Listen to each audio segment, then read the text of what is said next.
cette nouvelle vidéo, nous allons étudier notre amplificateur en fonctionnement dynamique. À l'entrée du montage, nous réglons notre GBF qui sera considéré comme le signal d'entrée. Vous aurez également un oscilloscope qui doit nous visualiser notre signal d'entrée et également le signal à la sortie. Le signal d'entrée est relié à la voie A, le signal de sortie à la voie B. Nous allons répondre pas à pas aux questions, à savoir visualiser le signal d'entrée, déterminer l'amplitude maximale, les fréquences de coupure et les impédances d'entrée et sortie. Donc nous commençons par visualiser notre signal d'entrée. Je lance la simulation. Je règle l'oscilloscope. Je mets le même vote et le même temps par division pour mieux apprécier l'amplification. Ok. Nous voyons là en jaune le signal d'entrée qui est de quelques millivolts. Et nous voyons en bleu le signal de sortie amplifié qui est de plusieurs volts. Donc, avec mon GBF, si je paramètre une fréquence peut-être 1 kilo, 1 kHz correspond à 1000 Hz, je règle le meilleur temps par division.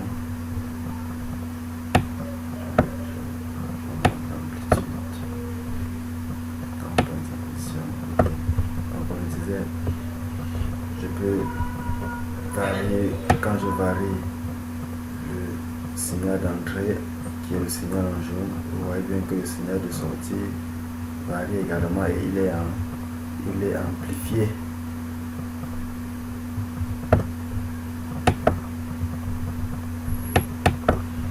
Donc on peut déterminer la valeur maximale du signal d'entrée amplifié en augmentant tout simplement le signal d'entrée jusqu'à ce que le signal de sortie n'évolue plus.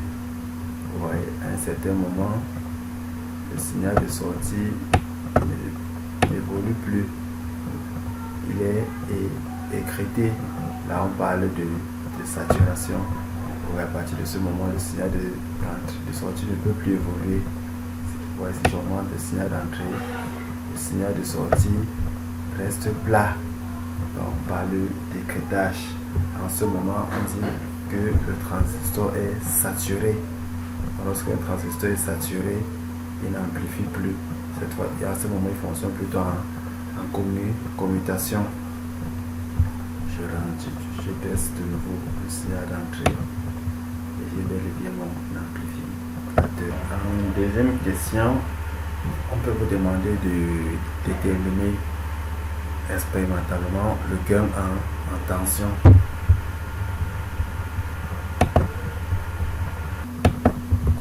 Donc, ce qu'on va faire, on doit déterminer le gain en tension de notre amplificateur. Pour le faire, je reste dans la zone d'amplification d'un fonctionnement linéaire. Je mesure l'amplitude maximale du signal de sortie. La valeur maximale c'est 2,73. Je note ton VS égale à 2,73. Je fais pareil pour VE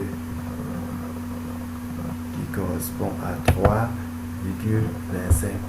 Donc VS égale à 2,73 et VE c'est 3,25 millivolts. Donc je peux calculer le gain en tension qui est de 3,73 divisé par 3,25 qui correspond à 0,325. Donc mon gain en tension c'est 8,4 ou encore moins 8,4 parce que nous sommes en émetteur commun. Ce signe peut être facilement vérifié sur la peau. Vous voyez, lorsque la tension d'entrée est positive, la tension de sortie, elle est amplifiée, mais elle est négative. Cela s'explique bien par le moins que nous avons lorsqu'on fait le calcul théorique. Après le gain en tension, nous allons voir comment déterminer les fréquences de coupure de notre amplificateur. Donc déjà, il faut noter que les amplificateurs à transistor ont deux fréquences de coupure. La fréquence de coupure basse et la fréquence de coupure haute. Donc, avant de déterminer la fréquence de coupure, on doit se rassurer que nous sommes dans la bande passante de notre amplificateur.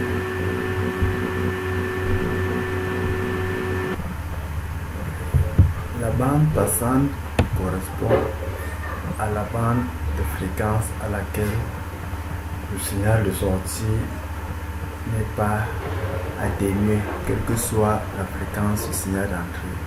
Vous voyez, de peut-être 3 kHz à 10 kHz, le signal de sortie n'est pas atténué, que l'amplitude du signal ne change pas.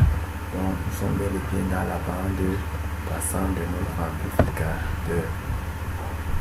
Mon signal de sortie sur 7 carreaux, je vais utiliser ceci pour les 7 carreaux. Donc 1, 2, 3, 4, 5, 6, 7. Et je vais utiliser le vert pour les 5 carreaux. Donc je place mon signal de sortie. Je peux d'abord le mettre à GND pour localiser le centre de 7 carreaux. Si j'ai 7 carreaux, le centre sera à 3,5. Ok, j'affiche mon signal de sortie. Je règle l'amplitude du signal d'entrée jusqu'à ce que le signal tienne sur 7 carreaux. Voilà. Donc voilà mon signal d'entrée qui tient sur 7 carreaux. Je ne touche plus l'amplitude du signal d'entrée. Maintenant, pour trouver les deux fréquences de coupure, je vais modifier la fréquence du GBF jusqu'à ce que le signal de sortie tienne sur 5 carreaux. Et rappelez-vous, je vous dis qu'il y a deux fréquences de coupure. Donc je vais commencer à 0, je vais évoluer. Lorsque ce signal d'entrée sera sur 5 carreaux, je serai à la fréquence de coupure basse. Je vais continuer à augmenter la fréquence jusqu'à ce que le signal de sortie revienne sur 5 carreaux. En ce moment, je serai à la fréquence de coupure haute. Donc je descends dans les basses fréquences.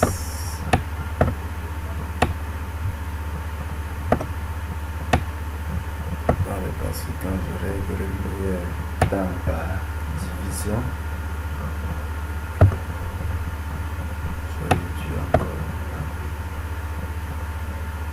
Je varie le signal d'entrée. Je cherche à ce qui tient sur 5 carreaux. Je peux monter le calibre. Je varie. Ah, j'ai oublié de centraliser.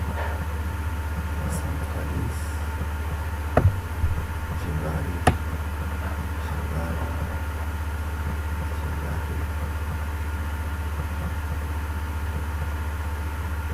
Voilà, le signal d'entrée est presque sur 5 carreaux. Vous voyez sur 5 carreaux. Donc cette fréquence est la fréquence de coupure basse du montage. Donc la fréquence de coupure basse de ce montage est de 332 Hz. Je vais faire pareil pour la fréquence de coupure haute. Donc je vais augmenter la fréquence jusqu'à ce que le signal de sortie revienne sur 7 carreaux. Je vais le mettre en par division.